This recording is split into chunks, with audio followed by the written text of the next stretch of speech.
5. Number 5 is forgive yourself. Diba? Kaya naman mga times, diba, nga nagitay mga wrong stepping sa kinabuhi. Gituyo ni mo or wala, mali gid siya. Nasayop gid ka. That time, kung maabot man na siya, is don't condemn yourself. Sa giingon pa ni Jesus, katong sa woman nga caught in the act of adultery. Nakutana si Jesus ato sa woman.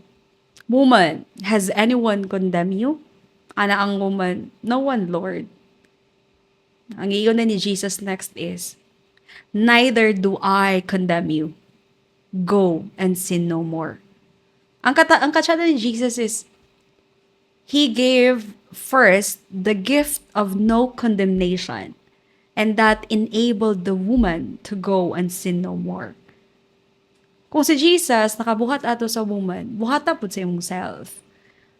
Naman gitay mga mali nga desisyon. Nagitay may pagwala na nako to gibuhat, or nga nang gibuhat man ako to. Manaman to, bisag magtambling-tambling pa kahuman na to.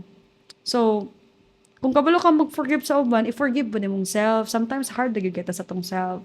Harsh na gigeta sa tong self. So, ana lang, tao man ta.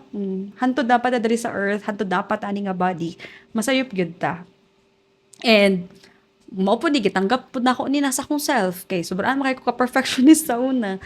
Nga ma-disappoint gyud ka sa mga tao sa imong palibot. Kaya di mo po sila perfect sa mga dili po ka perfect. Masayop gyud na sila from time to time.